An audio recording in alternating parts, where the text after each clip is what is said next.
Blue Jeans, the Nazis, and Nina Hagen, or as I like to call it, East Germany. That's your intro? Stick with me here, this is ending in a pointed criticism of the United States. So, states typically seek to enforce the most conservative of their identities, and to a paranoid state, counterculture is a threat. East Germany's fear of anything counterculture wasn't unique to them. In a capitalist society, theoretically, social norms are shaped by private forces. In East Germany, this was the job of the state. Freedom of speech was enshrined by the Constitution, and so was the right to a socialist culture. So not only was liking Iron Maiden equivalent to shaking hands with the CIA, but dressing like Robert Smith of The Cure or attending punk shows could get you labeled with a term introduced by the Third Reich. And of course, that's if the Stasi didn't decomposition your life first. The trick wasn't to lock people up in jail or to send them to camps. The goal was to get people to conform to societal pressure with the threat of what would happen if you didn't, which was to lock you up and make you work for IKEA. And that brings us to the United States, where these decisions are all being made in the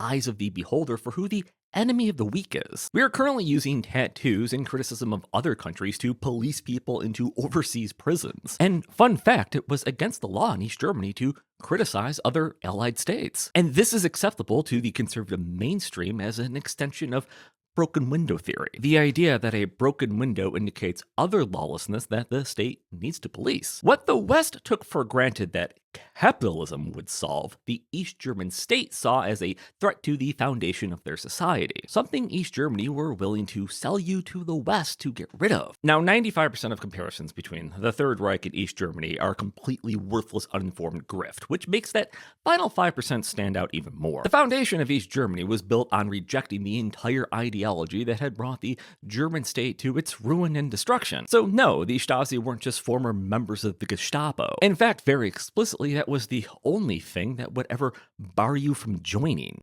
West Germany, however. I mentioned in my video on goths, punks, and metalheads in the German Democratic Republic that East German society was very structured start to finish, with the intent on creating a culture that had never existed before. Thus, the state made it their business to enforce social norms. And this gets us to one of the very few things left over from the Nazis: the concept of the antisocial person not fit for society. Use and general thought behind this term is very common in society. It didn't start with a group of losers in Bavaria, and it's still around today. It results in a lot of tap dancing around the idea that every society has people the state view as not contributing to it, including a nice long paper on the unique relation between the heads and the term. But for our purposes, the term as used was introduced into German law under them and was carried over into the new German state, which is what East Germany eventually saw themselves as. Which, let's examine that really quickly. Impairment of public order and security through antisocial behavior. Anyone who impairs the social coexistence of citizens or public order and security by avoiding regular employment out of work shyness, although fit to work,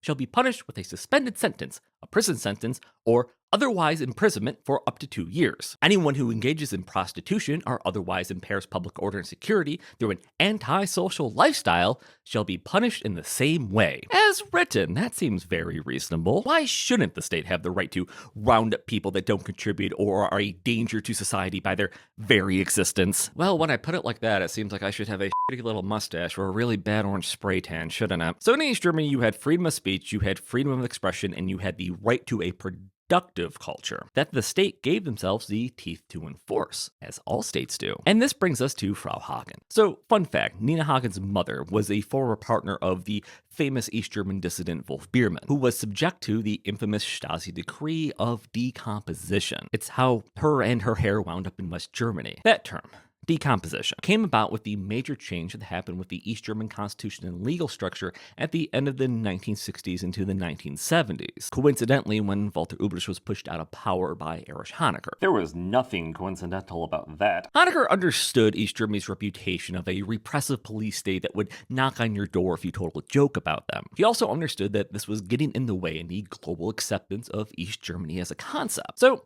East Germany moved away from hoarding political prisoners. This didn't mean that East Germany didn't suddenly not have dissidents. Instead, the idea was to ruin their lives, drive them insane, and make them categorically not a problem anymore. The purpose, as outline stated, the further development of the developed socialist society in the German Democratic Republic, the all-around strengthening of the socialist community of states, The further implementation of the principles of peaceful coexistence and the struggle to maintain and secure peace are taking place in a tough class conflict with imperialism. The reliable protection of social development and the comprehensive guarantee of the internal security of the German Democratic Republic require the Ministry for State Security to prevent, detect, and combat all subversive attacks by the enemy in a targeted, concentrated, and focused manner. What this meant in action was state-sponsored gaslighting intended to ruin your reputation as an individual. Things as simple as breaking into your home to rearrange your furniture, to nailing pornography to your door, to spreading rumors of homosexual behavior, to outright entrapment, to even insinuating that you were an informer of the Stasi. If the state felt you were a danger, you had to be treated as such. Now, the Stasi understood that simply unpersoning people would raise suspicions. Even the average person will raise an eyebrow at one day being told, oh yeah, Peter was always the worst person to ever exist and we can't talk about him anymore. The idea was to make you question your worth as an individual, and for the community around you to come to the decision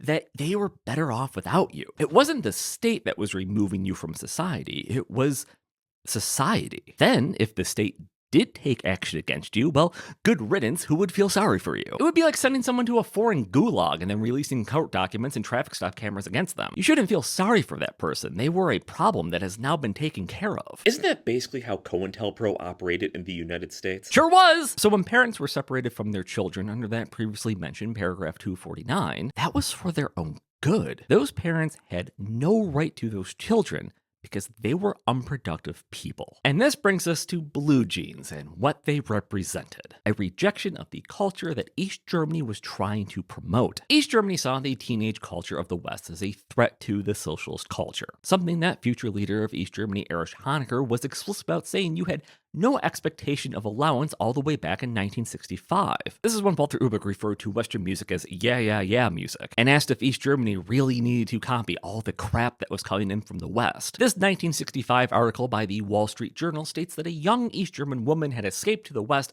because her father had forbidden her from wearing a good old pair of American blue jeans. Not only did she escape through the Berlin Wall, but she used the money she received at a refugee center to buy her slice of freedom. From the West's perspective, this was the Cold War, the weird Soviet bloc, the outlawing of American things, fleeing to the West, rah, freedom. Reading it gives you a very specific idea. Things were different and bad on the other side of the Iron Curtain. But on the other side, especially if you wanted the Soviet bloc to win, this story was a positive example of what made East Germany better. Teenage culture in the West had exploded after the Second World War, and jeans had shifted from being the clothing of the worker to it being an item of material excess. East Germany had a planned economy. What was imported and what was sold were carefully calculated. This gave the state immense power in attempting to shape the culture, and this meant they specifically didn't import American blue jeans. And this brings us back around to social norms and how the state didn't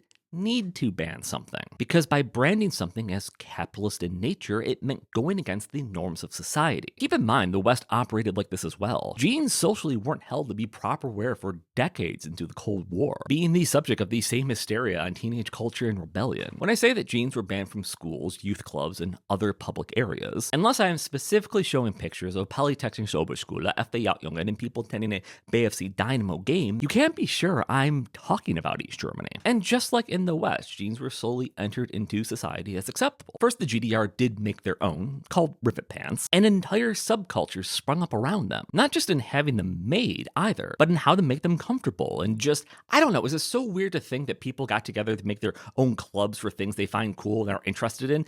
Furries exist, and they're mostly harmless. Imagine Tumblr during the Cold War. Or not. East Germany would even start importing American blue jeans in the late 1970s, acknowledging that if a black market was going to exist, they might as well get a cut of that. This is why it's also more common to see people in East Germany wearing jeans in the 1980s. They simply were more available at this point, and social norms had relaxed. And get this, that relaxing of social norms, it was pointed to by members of the Socialist Unity Party for why East Germany was collapsing. The belief put across explicitly at the 1965 Socialist Unity Party conference was still being pushed to the very end. Allowing crap in from the West was why people were losing trust in the state, not how the state treated people, not making a population paranoid, selling their labor to capitalist firms, selling them to the West to reduce the claimed number of political prisoners, hounding them for song lyrics, using their appearance as a means to disrupt their lives, or even conditioning society that they shouldn't feel bad for you for when all of the above happened. But I am just talking about East Germany, right? Maybe the West should stop taking a victory lap around the Cold War.